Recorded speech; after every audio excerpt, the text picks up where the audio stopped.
नमस्कार बच्चों, आज हम विज्ञान कक्षा छठी के पाठ 4 वस्तुओं के समूह बनाना का विस्तार पूर्वक अध्ययन करेंगे। तो चलिए शुरू करते हैं।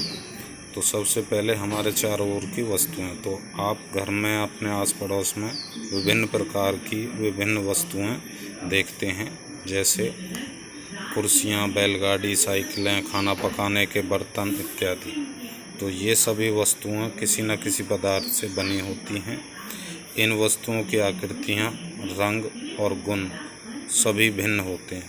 तो वस्तुओं के समूह बनाने के लिए हम इन अभी जो वर्णन किया है हमने कि वस्तुओं का रंग, उनकी आकृति या उनके गुण, इनके आधार पर वस्तुओं के समूह बना सकते हैं। जैसा कि आपने किसी दुकान में देखा होगा कि दुकानदार बिस्किट, चाहे वो किसी भी कंपनी का हो, लेकिन उसका गुण क्या है कि वो बिस्किट है, तो उन सभी को एक रैक में रखता है। इसी तरह साबुन है, नहाने का साबुन, तो अलग अलग कंपनियों के होते हैं, लेकिन सभी हैं क्या, वो नहाने के साबुन, तो उनका एक समूह बना के रखता है। तो आगे हम चलते हैं। एक टेबल 4.1 वस्तुएं तथा पदार्थ जिनसे ये बनी है। तो आप अपने घर में अपने आस पड़ोस से विभिन्न वस्तुओं के नाम इस तरह की टेबल बनाएंगे, उसमें लिखेंगे। जैसे इसमें 2 एग्जाम्पल दे रखे हैं। प्लेट या थाली जिसमें आप भोजन करते हो, तो ये जिस पदार्थ से बनी है उसका नाम। इस्पात, इस्पात मतलब स्टील या कांच, और या प्लास्टिक या किसी अन्य पदार्थ की भी हो सकती है। इसी तरह पेन या तो प्लास्टिक का बना होगा या किसी धातु का। तो इस प्रकार से वस्तुओं का जो है, जिस वस्तुएं जिस पदार्थ से बनी हैं उनके बारे में हम इस प्रकार से टेबल बना सकते हैं। आप इसके लिए और अधिक जानकारी के लिए अपने माता पिता और अपने मित्रों से भी बात कर सकते हो कि ये पदार्थ या ये वस्तु किस पदार्थ से बनी है। हो सकता है ये आपके लिए कठिन हो, तो इसमें आप अपने बड़ों की सहायता ले सकते हैं। तो इससे संबंधित चलिए एक क्रियाकलाप करते हैं। क्रियाकलाप 1। आइए अब हम अपने चारों ओर से जितनी संभव हो सके उतनी वस्तुएं एकत्र करते हैं। उनमें से प्रत्येक अपने घर से प्रतिदिन उपयोग होने वाली एक वस्तु ला सकता है, तथा कुछ वस्तुएं कक्षा के कमरे, अथवा आप कक्षा में नहीं हो तो अपने घर पे हो तो घर की वस्तुएं, अथवा विद्यालय से बाहर से एकत्रित यानी अपने घर के आस पड़ोस से देख सकते हैं। हमारे पास इस संग्रह में क्या क्या हो सकता है? चौक हो सकती है, पेंसिल, नोटबुक, रबर, डस्टर, हथौड़ा, कील, साबुन, पहिए का आरा, बैट, बल्ला, माचिस की डिब्बी, नमक एवं आलू, और भी बहुत सारी चीज़ें हो सकती हैं। तो वस्तुओं की एक ऐसी सूची भी बना सकते हैं जिनके बारे में हम केवल सोच ही सकते हैं, कक्षा के कमरे में ला नहीं सकते। तो उदाहरण के लिए जैसे दीवार, वृक्ष, दरवाजे, ट्रैक्टर, सड़कें, घर, बड़ी बड़ी इमारतें आदि। इस संग्रह से उन सभी वस्तुओं को अलग कीजिए जो कागज अथवा लकड़ी से बनी है। तो इस प्रकार आप सभी वस्तुओं को 2 समूह में बांट सकते हैं। इनमें एक समूह की सभी वस्तुएं कागज अथवा लकड़ी से बनी हैं, और दूसरे समूह की वस्तुएं इन पदार्थों से नहीं बनी। तो इस प्रकार हम खाना पकाने में उपयोग होने वाली वस्तुओं को भी अलग कर सकते हैं। इसके बाद एक और क्रियाकलाप देखते हैं, क्रियाकलाप 2। तो उससे पहले बूझो के मन में एक सवाल है, वो ध्यान से देखिए, पढ़िए। बूझो यह जानना चाहता है कि क्या हमने यह पता लगाया कि कुछ पदार्थों का उपयोग एक से अधिक प्रकार की वस्तुओं को बनाने में किया जा सकता है। तो जाहिर है ये सवाल आपके मन में भी आया होगा। तो इसको जानने के लिए अब क्रियाकलाप 2 करते हैं। तो नीचे एक सारणी 4.2 दे रखी है कि समान पदार्थ से बनी विभिन्न वस्तुएं, जैसे प्लास्टिक से बहुत सारी वस्तुएं बनती हैं, लकड़ी से बहुत सारी वस्तुएं बनती हैं, और कागज़ से बहुत सारी वस्तुएं बनती हैं। लकड़ी से क्या क्या बन सकता है, जैसे आपकी कुर्सी, मेज़, हल, बैलगाड़ी और इसके पहिए, या इनके अलावा आपके घर का जो भी फर्नीचर है वो। कागज़ से आपकी पुस्तकें, नोटबुक, समाचार पत्र, खिलौने, कैलेंडर, डायरी इत्यादि बहुत सारी वस्तु। चमड़े से जैसे आपके जूते, belt, purse, leather jacket etcetera. इसी तरह प्लास्टिक से आपके गिलास, कप, प्लेट, बाल्टी, डब्बा, बहुत सारी वस्तुएं हैं। रुई, रुई आप सभी जानते हो, तो रुई से आपके कपड़े बनते हैं, बैंडेजेस बनती हैं और बहुत सारी चीज़ें बनाई जा सकती हैं। तो इसी प्रकार आप विभिन्न पदार्थों के नाम इसमें टेबल में और लिख सकते हैं और उनसे क्या क्या चीज़ें बन सकती हैं। तो ये भी एक प्रकार का समूह बन गया कि भाई ये सभी वस्तुएं किससे बनी हैं, लकड़ी से या कागज़ से या चमड़े से। तो उनके जिस पदार्थ से वह बनी है उसके आधार पर भी इन वस्तुओं का समूहन किया जा सकता है। आगे चलते हैं पदार्थ। तो पदार्थ आप सभी जानते होंगे, कोई भी वस्तु जो स्थान घेरती हो और उसका निश्चित द्रव्यमान हो वह पदार्थ कहलाती है। तो पदार्थ के गुणों के बारे में पढ़ेंगे अभी हम। तो पदार्थ जो है आपके 3 प्रकार के हैं, ठोस, द्रव और गैस। तो ठोस चीज़ें जैसे आपका लोहा है, पीतल है, सोना है, पत्थर है, ईंट है, ये सभी कैसी चीज़ें हैं, ठोस। द्रव जैसे पानी है, दूध है, ये सभी क्या हैं, द्रव। इसी तरह गैस, जिस हवा में आप सांस ले रहे हो, सांस लेते हो, वो गैस है। तो अब पदार्थों के गुणों पर बढ़ते हैं। तो क्या आपने कभी ये जानने का प्रयास किया है कि गिलास कपड़े का क्यों नहीं बनाया जाता?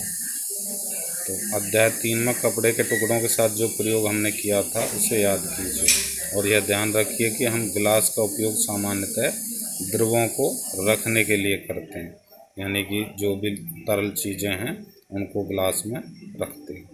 इसलिए यदि हम कपड़े का गिलास बनाएं तो क्या हमारा यह कार्य काफ़ी हास्यास्पद प्रतीत नहीं होगा? हास्यास्पद मतलब हंसी वाला, क्योंकि भाई कपड़े के गिलास में हम पानी डालेंगे तो क्या वो उसमें रुकेगा? नहीं रुकेगा। तो गिलास बनाने के लिए हमें कांच, प्लास्टिक, धातु अथवा कोई ऐसा पदार्थ चाहिए जो जल को रोक सकता हो। तो इसी प्रकार खाना पकाने वाले पात्र बनाने के लिए कागज़ का उपयोग करना भी कोई बुद्धिमानी का कार्य नहीं माना जाएगा। तो तब हम यह देखते हैं कि हमारे द्वारा किसी वस्तु को बनाने के लिए किसी पदार्थ का चयन किया जाना उस पदार्थ के गुणों तथा उपयोग किए जाने वाली वस्तु के प्रयोजन पर निर्भर करता है। अतः पदार्थों के वह सब गुण क्या हैं जो उसके उपयोग के लिए महत्वपूर्ण होते हैं। नीचे कुछ गुणों की जो है विवेचना की गई है। जैसे सबसे पहला गुण इसमें दे दिया है पदार्थ का दिखावा, यानी कोई चीज़ दिखने में कैसी है। तो पदार्थ प्राय एक दूसरे से भिन्न दिखाई देते हैं। जैसे भाई लोहा है, चांदी है, सोना है, लकड़ी है, प्लास्टिक है, तांबा है, एल्युमिनियम है, तो सभी देखने में अलग दिखाई पड़ते हैं। तो इसको और अधिक समझने के लिए एक क्रियाकलाप दिया गया है, आप सभी ध्यानपूर्वक करेंगे इसको मेरे साथ। विभिन्न पदार्थों जैसे भी गत्ता, लकड़ी, तांबे का तार, एल्युमिनियम की शीट और चाक के छोटे छोटे टुकड़े इकट्ठा करो। क्या इनमें कोई चमक दिखाई पड़ती है? नहीं, या हाँ? तो आपको इनमें से छांटना पड़ेगा कि कौन सी चीज़ें चमकदार हैं और कौन सी नहीं। तो उनका अलग अलग समूह बनाना है कि जो चमकीले पदार्थ हैं वो एक समूह में और जो चमकीले नहीं हैं वो दूसरे समूह में। अब जैसे ही आपके शिक्षक प्रत्येक पदार्थ को 2 भागों में काटें, ताज़े कटे पृष्ठों को ध्यान से देखिए। आपने क्या पाया? क्या इन पदार्थों में से कुछ के ताज़े कटे पृष्ठ चमकीले हैं? तो बिल्कुल होंगे। जैसे भी आपका एल्युमिनियम है, तांबे की तार है, तो ये ताज़ा अगर इनको काटें तो जिस जगह से काटेंगे ये चमकीले प्रतीत होते हैं। तो इन पदार्थों को हम चमकीले वाले समूह में रखेंगे। क्या आप अन्य पदार्थों में इसी प्रकार की कोई चमक अथवा द्युति, तो चमक को द्युति भी कहते हैं। तो जैसे भी संभव हो सके किसी भी ढंग से इन्हें काटिए। ऐसा आप कक्षा में जितने भी पदार्थों के साथ करते हैं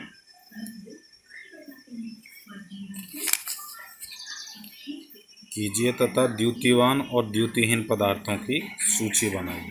तो अब दिखावट के आधार पर आप इस तरह भी वस्तुओं का समूहन कर सकते हो कि कौन चमकदार हैं और कौन नहीं है, यानी किस में द्युति है और किस में द्युति नहीं है। तो जिसमें चमक होगी वो द्युतिवान और जिसमें चमक नहीं होगी वो द्युतिहीन पदार्थ की सूची में है। तो काटने के स्थान पर आप पदार्थों के पृष्ठों को रेगमार से रगड़कर यह देख सकते हैं कि वे द्युतिवान हैं अथवा नहीं हैं, क्योंकि बहुत सारी धातुएं ऐसी हैं जिनके ऊपर जंग रूपी एक परत चढ़ जाती है। जैसे लोहा है, वो नमी के संपर्क में आकर अपनी द्युति खो देता है, लेकिन अगर आप उसको रेगमार से रगड़ेंगे तो वो आपको फिर से द्युतिवान दिखाई पड़ेगा। तो पदार्थ जिनमें इस प्रकार की द्युति होती है वे प्राय धातु होते हैं। तो आप आगे भी ये चीज़ आपके काम आएगी कि धातुओं का एक गुण है, वो क्या है, द्युतिवान होना, यानी धात्विक चमक। तो लोहा, तांबा तथा एल्युमिनियम, सोना धातुओं के उदाहरण हैं। तो ये सभी धातुएं हैं। तो कुछ धातुएं बहुधा अपनी चमक खो देती हैं और द्युतिहीन यानी निष्प्रभ, तो मैंने जैसे कि पहले बताया उन पर जंग लग जाता है, तो ऐसा उन पर वायु तथा नमी की अभिक्रियाओं के कारण होता है। इसलिए हमें केवल ताज़ा कटे पृष्ठों पर ही द्युति दिखाई देती है।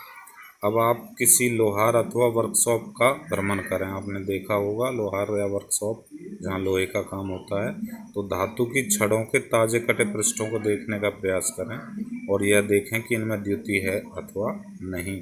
तो आप देखेंगे कि जो ताज़ा कटे हुए धातु हैं उनमें द्युति यानी चमक होगी।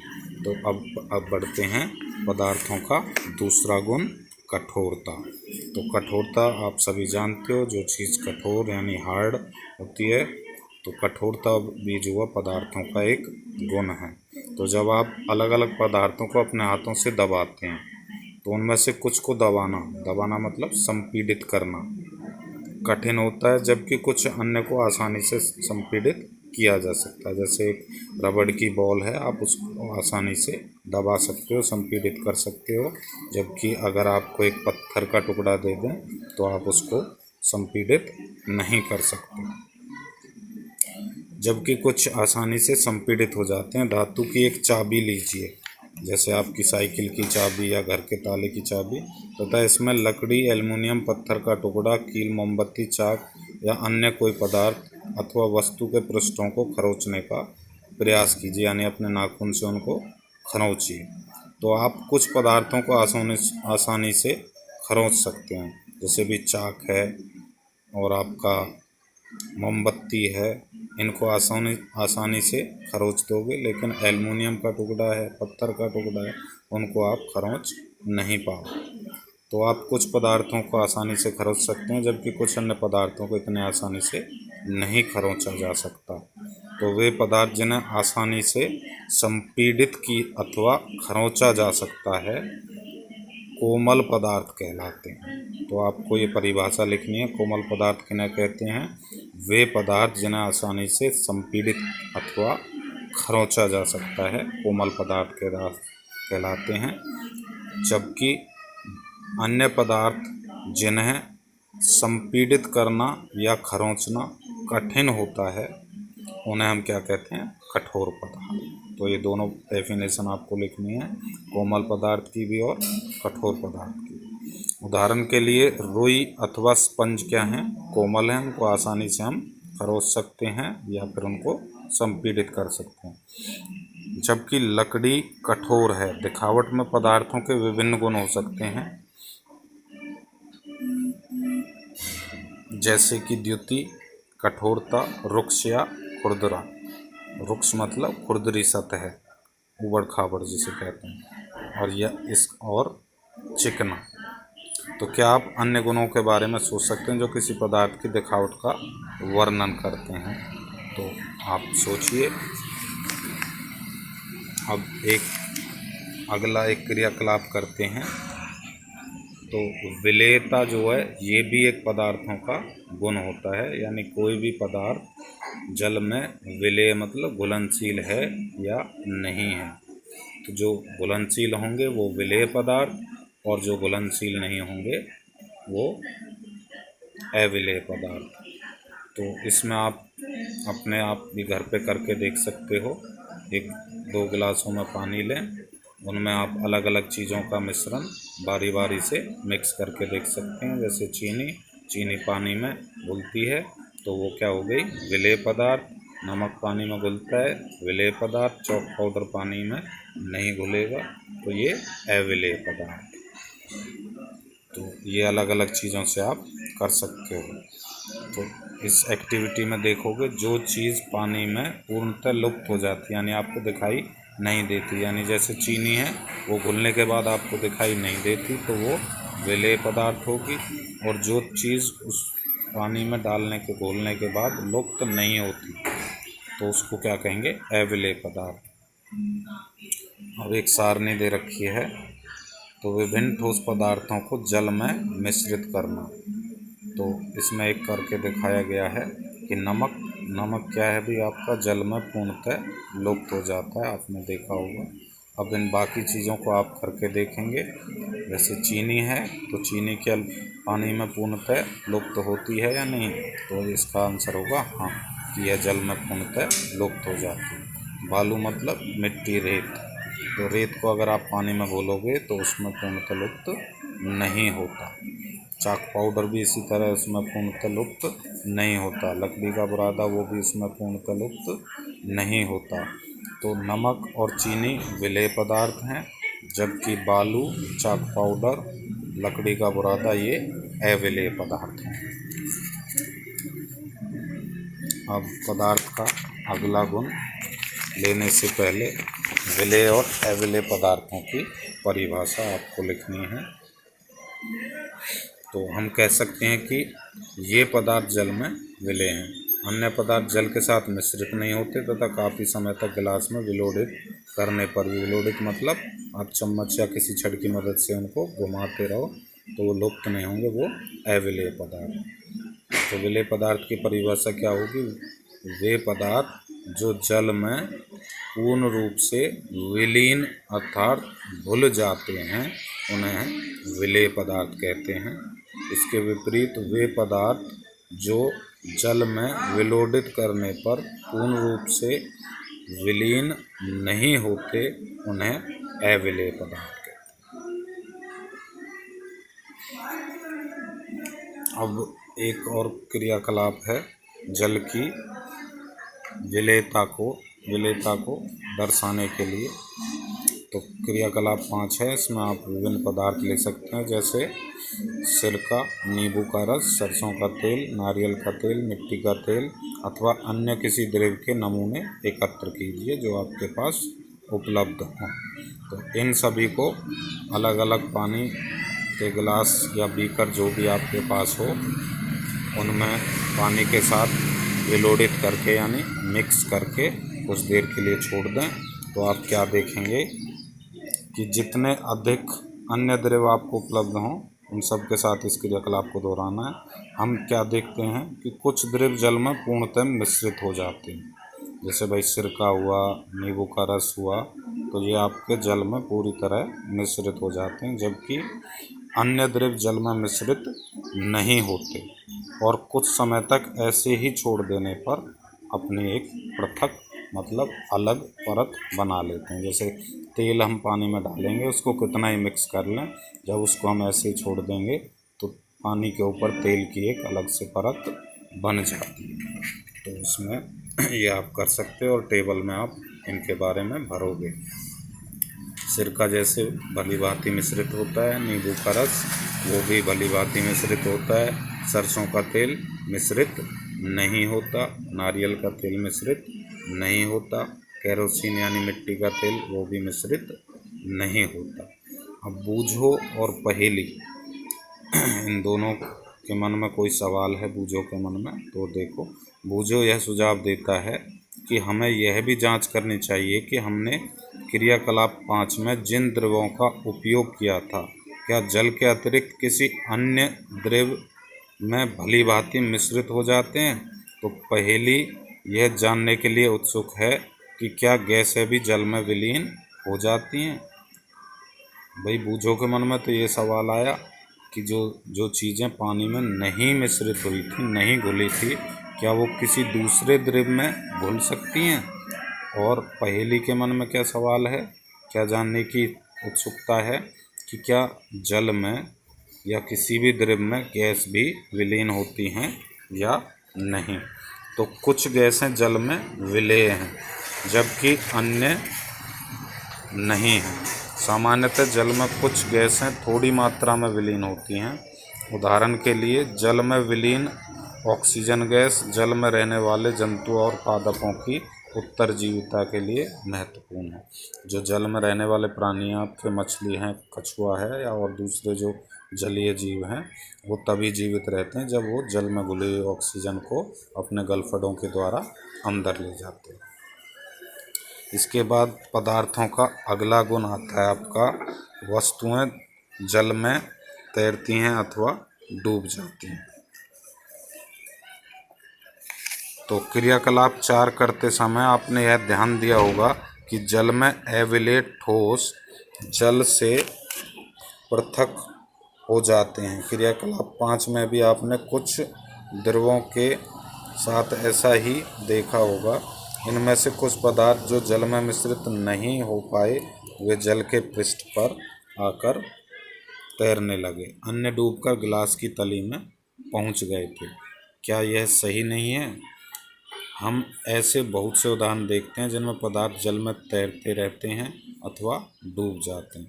तो किसी तालाब की सतह पर गिरी सूखी पत्तियां, वह कंकड़ जो आप इसी तालाब में फेंक देते हैं, शहद की कुछ बूंदें जिन्हें आप गिलास के जल में डालते हैं, इन सब का क्या होता है, ये तैरते हैं या फिर डूब जाते हैं। तो बूझो यह चाहता है कि आप उसे जल में तैरने वाले तथा जल में डूबने वाले पदार्थों के 5 उदाहरण दें। तो आप अपने आस पड़ोस अपने घर में ये सभी बच्चे जो आसानी से कर सकते हैं और अपने माँ बाप की सहायता भी ले सकते हैं। तो पदार्थ का जो अगला गुण लेंगे हम वो है पारदर्शिता। तो पारदर्शिता तो वे वस्तुएं पारदर्शी कहलाती हैं जिनमें से आप आर पार देख सकते हो। जैसे खिड़की का कांच होता है जिसमें से आप आर पार देख सकते हो। तो कोई भी वस्तु या कोई भी पदार्थ जिसमें से आर पार देखा जा सके उन्हें हम क्या कहते हैं, पारदर्शी वस्तुएं। उदाहरण इसके हैं जैसे कांच, जल, वायु तथा कुछ प्लास्टिक पारदर्शी पदार्थों के उदाहरण हैं। ओके। इसके पश्चात अपारदर्शी। तो अपारदर्शी इसके बिल्कुल विपरीत होता है कि ऐसे पदार्थ जिनसे होकर आप वस्तुओं को नहीं देख सकते, इन पदार्थों को हम क्या कहते हैं, अपारदर्शी। जैसे भाई लकड़ी का बंद बॉक्स है, गत्ते के डिब्बे हैं और स्टील के या प्लास्टिक के जो बने पात्र हैं जिनमें सब वस्तुएं रखी हुई होती हैं, तो उसमें हमें आर पार दिखाई नहीं देता। तो ये भी वस्तुओं को इस तरह भी आप समूहित कर सकते हैं कि कौन पारदर्शी हैं और कौन अपारदर्शी।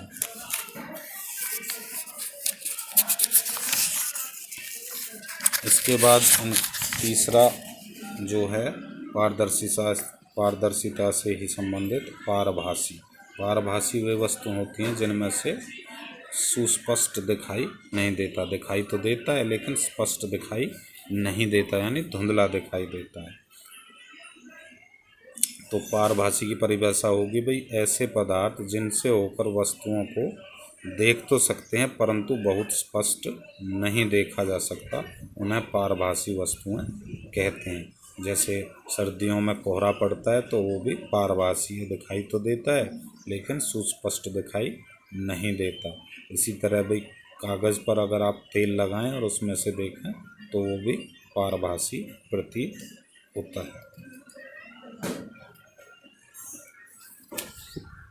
तो आशा करता हूँ सभी बच्चों को ये पूरा लेसन समझ आया होगा। अब एक बार इसके जो प्रमुख शब्द इस लेसन में हमने अभी पढ़े हैं उनको जल्दी से एक बार कर लेते हैं। तो सबसे पहला प्रमुख शब्द है कठोर।